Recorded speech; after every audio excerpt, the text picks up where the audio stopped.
Por la señal de la Santa Cruz de nuestros enemigos, líbranos, Señor Dios nuestro, en el nombre del Padre, del Hijo y del Espíritu Santo. Amén. Señor mío y Dios mío, creo firmemente que estás aquí, que me ves, que me oyes. Te adoro con profunda reverencia. Te pido perdón de mis pecados y gracia para hacer con fruto este rato de oración. Madre mía Inmaculada, San José, mi Padre y Señor, Ángel de mi guarda, interceded por mí.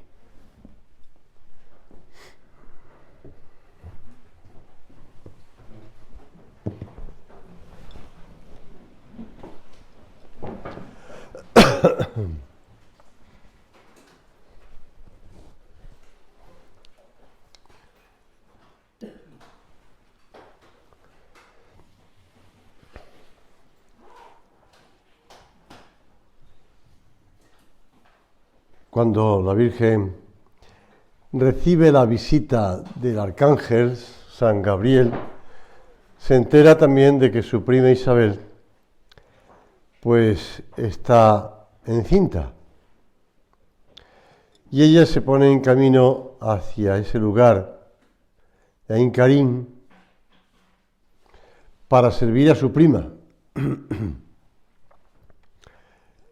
No sabemos, madre mía, no sabemos cuál fue tu composición de lugar, qué es lo que pensaste o dejaste de pensar, por qué hiciste eso, porque consideraste que era, pues, que Dios te lo pedía, que Dios te pedía no solamente si aceptabas ser la madre de Dios, sino además, si también quería que tú fueras a ayudar a tu prima.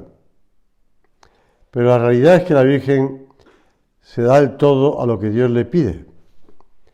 Y en un momento sus planes personales, que los tendría, quedan en un rincón para hacer lo que Dios le propone. Y no pone excusas, sino que desde el primer momento todo está centrado en la vida de Cristo. Y ella manifiesta de un modo muy claro que viene a servir. De los pocos pasajes del Evangelio que refieren a su vida, dos de ellos nos hablan directamente de su atención a los demás. Fue generosa con su tiempo para atender a su prima Santa Isabel hasta que nació Juan, y estuvo preocupada por el bienestar de los demás, como nos muestra su intervención en las bodas de Caná. Fueron actitudes habituales en ella. Mucho tendrían que decirnos sus paisanos de Nazaret de los incontables detalles de María con ellos en la convivencia diaria. La Virgen no piensa en sí misma, sino en los demás.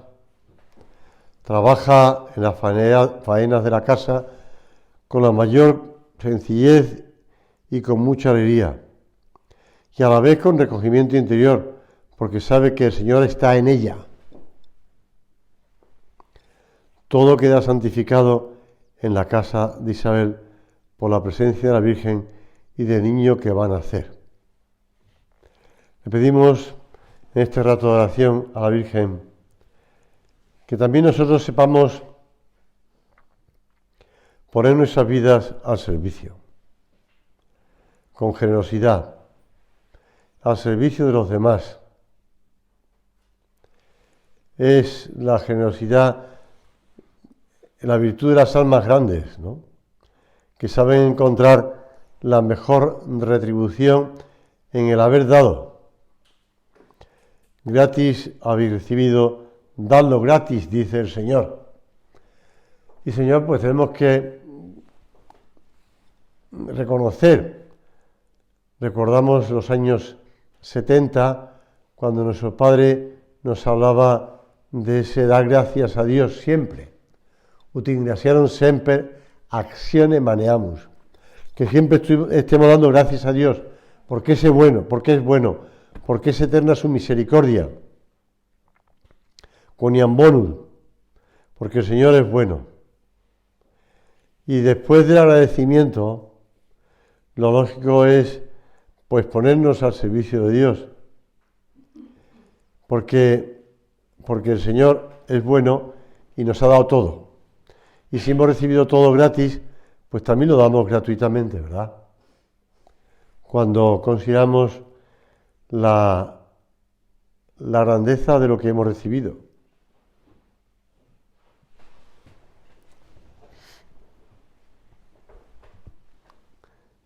Esta mañana preparando una meditación del retiro de marzo de San Gabriel,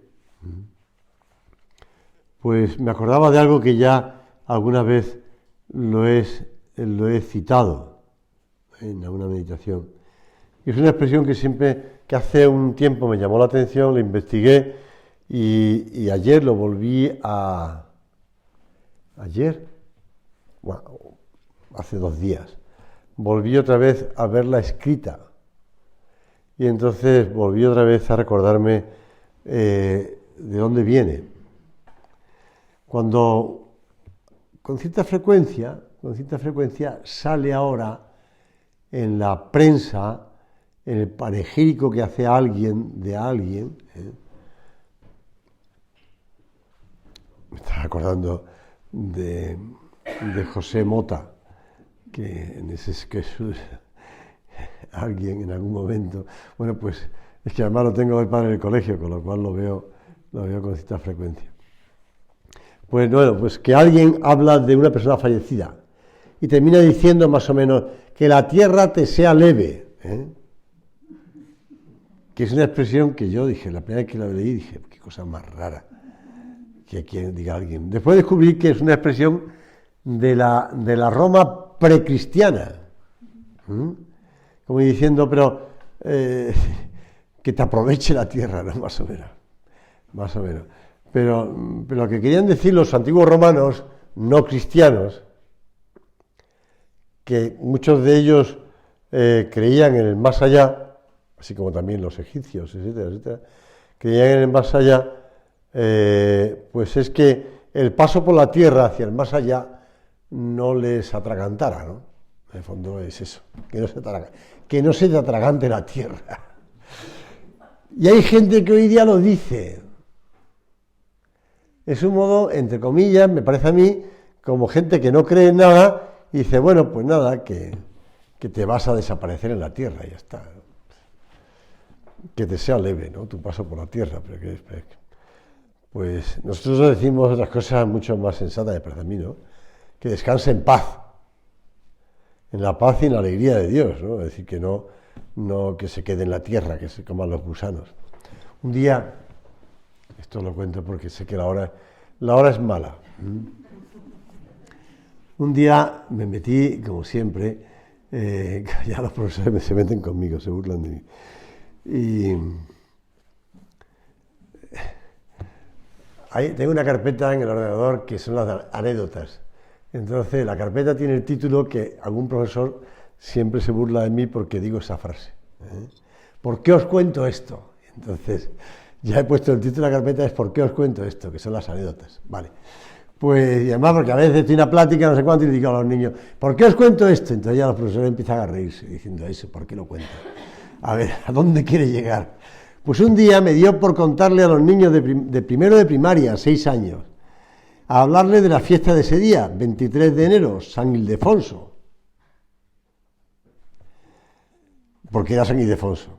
Y no sabía de qué hablarles en la plática a los de primero de primaria, que son primero A, primero B, primero C y primero D. 4 clases. Es decir, que distintos cursos, distintas clases que voy pasando. Entonces, ese día me dio por hablar de San Ildefonso. Y dije, San Ildefonso, hombre, ¿cómo no voy a hablar yo de San Ildefonso? San Ildefonso, que tenía un gran cariño a la Virgen. Y ahí empecé ya a meterme en líos. Y que defendió la virginidad de María. Cara de sorpresa de los niños. Virginidad de María. Y dije, bueno, la Virgen, tanto le agradeció a la Virgen que le regaló una casulla. Ellos no hay problema porque la casulla me la ven cuando voy a celebrar en misa. Y entonces dije, lo que el cura se pone encima cuando va a celebrar en misa, que va cambiando de colores. Todos dijeron casulla, perfecto, muy bien. Pero virginidad, ¿qué es la virginidad? A ver, cuéntanos qué es la virginidad de María. Y ahí me metí en los líos. Bueno, pues salí bien, salí muy bien además. Es más, en una clase salimos mirando por la ventana a ver si veíamos a un gusano que nos iban a comer. Porque los gusanos nos comerán a todos, porque se comerán nuestro cuerpo, porque terminé hablándoles del alma y del cuerpo. En una clase un niño me dijo que no tenía alma. Y le miré y le dije, blanco, y me dijo el niño, negro. Digo, ¿ves? Espíritu de contradicción, tienes alma, fuera. Sigue. Seguimos a otra. Pero en otra clase hablé de los gusanos, porque dije, bueno, el cuerpo se lo comen los gusanos, el alma no, el alma pues vive. Todo esto son líos en 15 minutos que me meto en la clase. Todos quedaron muy contentos, salvo el que no tenía alma, que me sigue recordando un año después que sigue sin alma, se llama Íñigo, lo conozco perfectamente, pero cara de pillo que me dice que no tiene alma. Pues los niños mirando por la ventana, si veían algún gusano que se comerán a la gente, pues sí, porque no, nos comerán los gusanos y desapareceremos. El cuerpo, pero no el alma. Por tanto, que la tierra te sea leve, pues es una expresión un poquito corta, ¿no? Porque el alma, ¿dónde va? Y por eso nosotros somos conscientes de que nuestra vida es una vida de agradecimiento a Dios por todo lo que hemos recibido y por tanto somos generosos. Somos generosos con nuestra vida, porque no malgastamos la vida. No estás, gracias a Dios, no estás malgastando tu vida. La estás gastando al servicio de Dios y de los demás. ¿Qué mejor modo de emplear tu vida? ¿Qué mejor modo de dedicar tu vida, como la Virgen Santísima, que la empleó, todo lo que hizo fue servir a Cristo y a los demás que estaban rodeándole a Cristo, o que Cristo, nuestro Señor, su Hijo, le ponía delante. Por eso decía Juan Pablo II, descubre que amar es esencialmente entregarse a los demás. Lejos de ser una inclinación instintiva, el amor es una decisión consciente de la voluntad de ir hacia los otros. Para poder amar de verdad, conviene desprenderse de todas las cosas, sobre todo de uno mismo, dar gratuitamente. Esta desposesión de uno mismo es fuente de equilibrio, es el secreto de la felicidad. Y lo hemos visto en la vida de los santos, lo hemos visto en la vida de nuestro Padre, lo vimos en la vista del propio San Juan Pablo II, que se gastó sirviendo a los demás. Se gastó, pero vamos, hasta el último aliento. Leyendo los comentarios bueno, que fue anotando Navarro Valls cuando estaba con Juan Pablo II y también el poco tiempo que estuvo con Benedicto XVI, pero bueno, sobre todo Juan Pablo II, y después el libro de los dos papas, aunque antes ya había leído el anterior, del cardenal don Julián Herranz, pues te das cuenta de cómo Juan Pablo II fue gastando su vida.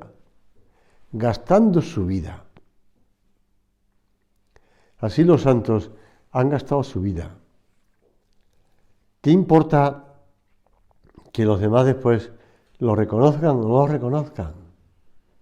Que incluso sean vilipendiados, que sean vilipendiados por un motivo o por otro. Tantas veces nuestro Padre nos recordaba cuando se fue al oratorio y le dijo al Señor, Señor, si tú no quieres mi honra, ¿yo para qué la quiero?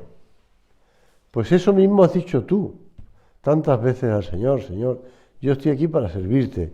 Y si eso lleva consigo que haya gente que no entienda lo que hago, o que me mire mal, o que, bueno, pues piensa que estoy perdiendo la vida, o gastando la vida, o malgastando, perdón, la vida, pues nosotros tranquilos, ¿no?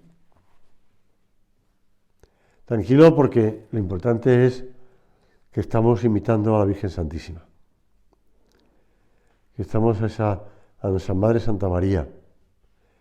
El Señor en el Evangelio sale al paso de la ley del talión que siguen los judíos viviendo. Y si no, que se lo digan a los que viven en Gaza, ¿no? Habéis oído que se dijo ojo por ojo y diente por diente. Y es lo que están haciendo, con más o menos argumentos o más o menos razón, pero lo están haciendo así. Pero yo os digo, al que quiera entrar en pleito contigo para quitarte la túnica, déjale también la capa. A quien te fuerce a andar una milla, ve con él dos. Son palabras de Jesús, que nos invitan a vivir la caridad, más allá de los criterios de los hombres. No te lleves a escándalo, o susto, o sorpresa, que hoy día te sientas atacada, esto lo repito con mucha frecuencia, primero porque el autor que lo dijo me merece mucho respeto y mucha admiración, y después porque lo estamos comprobando, que te sientes atacada, te sientes, aguijoneada con argumentos cristianos, pero vaciados de contenido.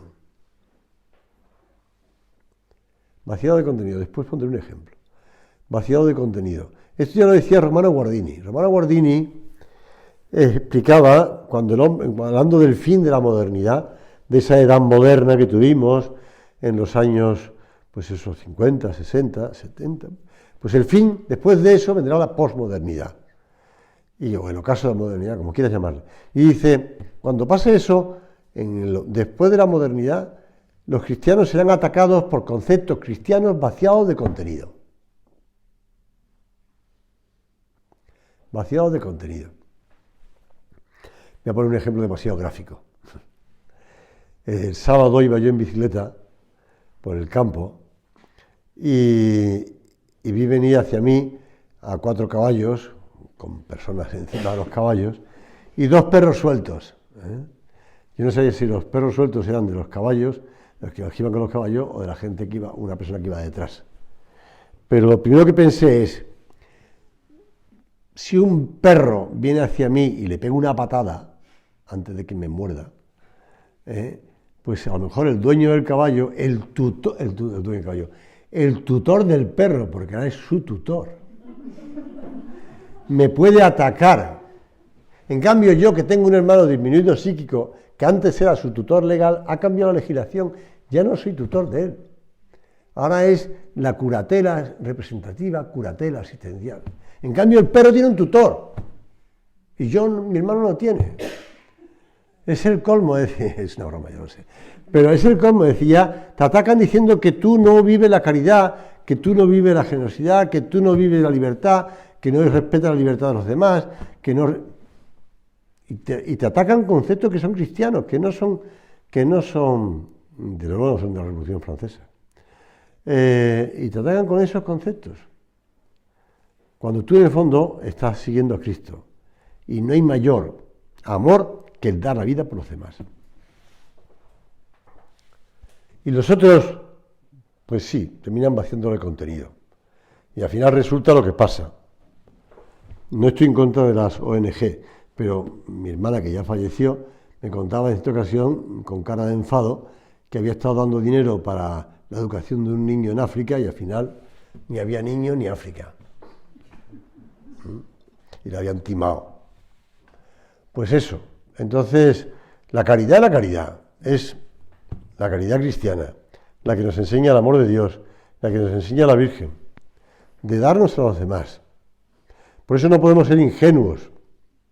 Por supuesto que vamos a vivir la justicia, también para exigir nuestros propios derechos, y la prudencia, pero no debe parecernos excesiva cualquier renuncia o sacrificio en bien de otros. Nada tiene el hombre tan divino, decía San Gregorio Nacianceno, tan de Cristo como la mansedumbre y la paciencia para hacer el bien. La mansedumbre y la paciencia para comprender, para disculpar, para sonreír. Hijos de mi alma, decía nuestro Padre, amaos los unos a los otros, que los demás son pamplinas. Dejaos de simpatías y antipatías. Nosotros obramos sobrenaturalmente. Quereos de verdad. Quereos de verdad. No nos podemos quedarnos en buenas palabritas, ¿no? En buenas palabritas, sino en querernos de verdad. Y dar la vida. Conscientes de que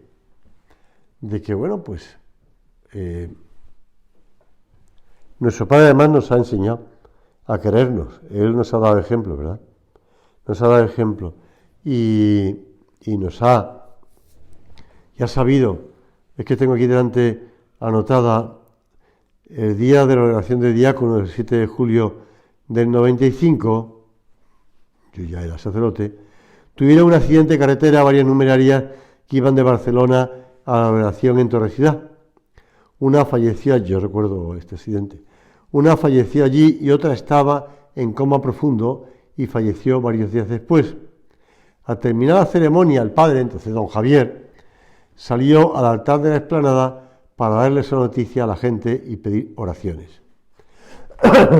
Al día siguiente el padre salía para Suiza, pasando por Barcelona. Fue al velatorio y estuvo luego con el director de la delegación, al que le dijo: imagino que habrás dormido poco esta noche, que estarás cansado, que te habrá dolido, estas cosas gastan mucho, pero es en estas cosas en las que merece la pena gastarse, y tú no tengas miedo de gastarte. De gastarnos, claro, por los demás, para los demás de casa.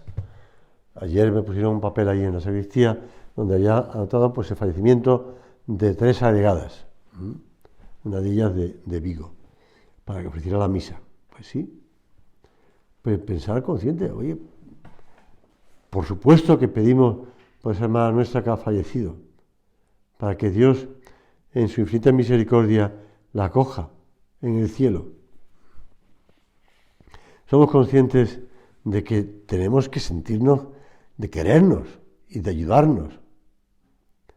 Decía San Juan Crisóstomo: busquemos aquellas virtudes que junto con nuestra salvación aprovechan principalmente al prójimo. En lo terreno nadie vive para sí mismo. El artesano, el soldado, el labrador, el comerciante, todos sin excepción contribuyen al bien común y al provecho del prójimo.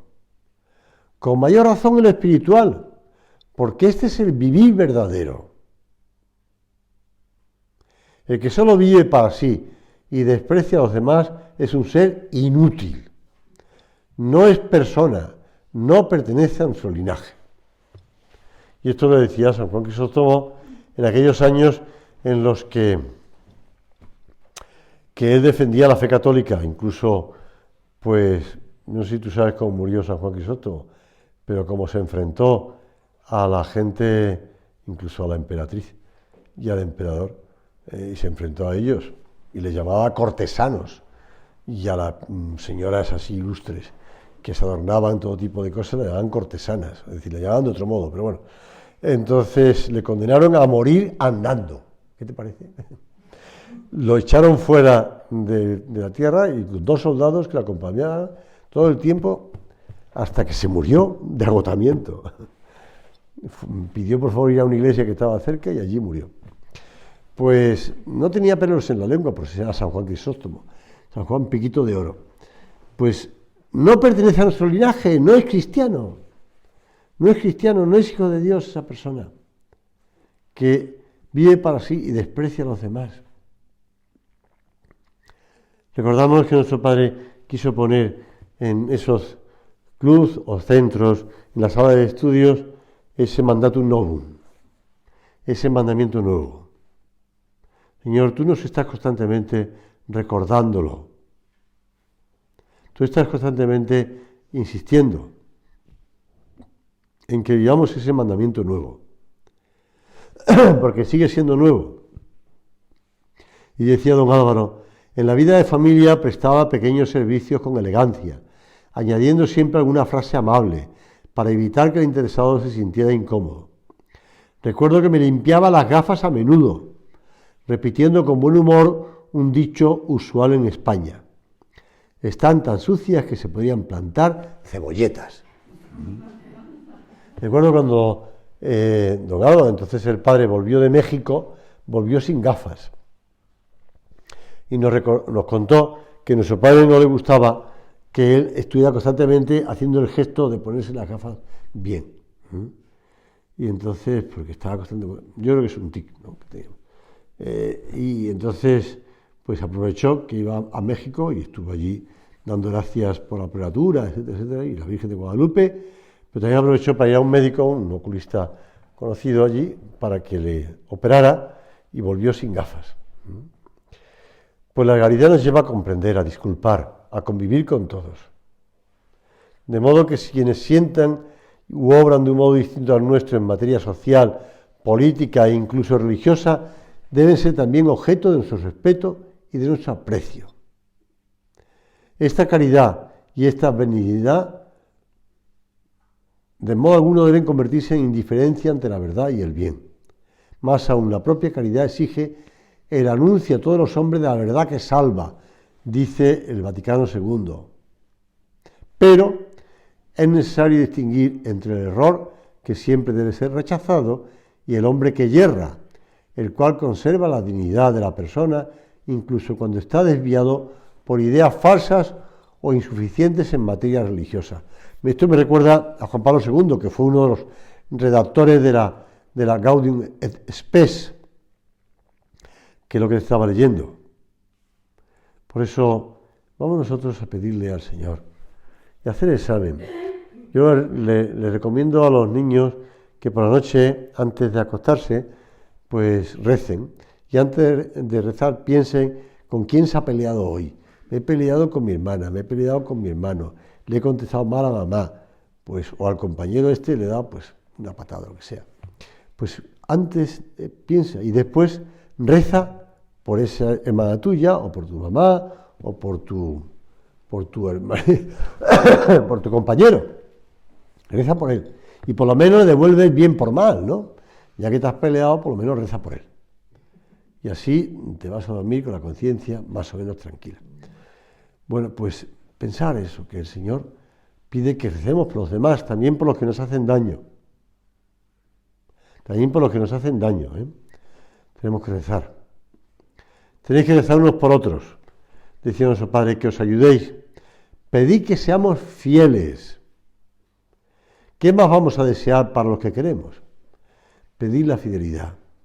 En estos momentos de tanta infidelidad, a todos los niveles, a todos los niveles, a niveles de matrimonio, a niveles de gobierno, a niveles de también en la Iglesia, porque casi no deja de salir un día noticia de que si es un sacerdote ha hecho no sé qué, o un sacerdote ha hecho no sé cuánto, o tal cosa. Bueno, pues también rezar.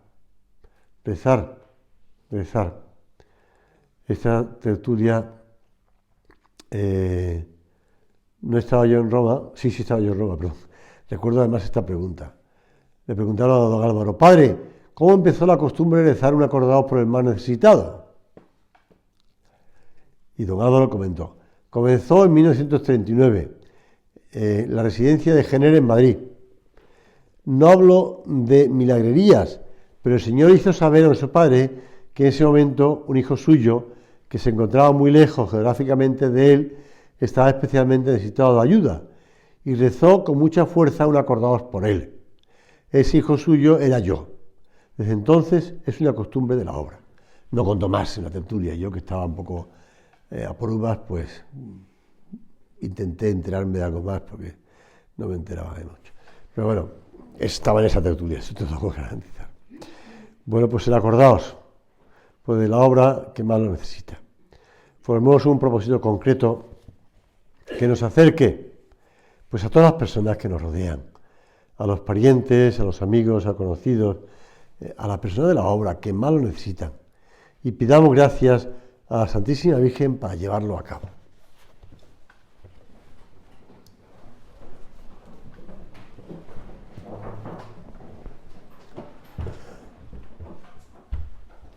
Te doy gracias, Dios mío, por los buenos propósitos, afectos e inspiraciones que me has comunicado en esta meditación. Te pido ayuda para ponerlos por obra. Madre mía Inmaculada, San José mi Padre y Señor, Ángel de mi guarda, interceded por mí.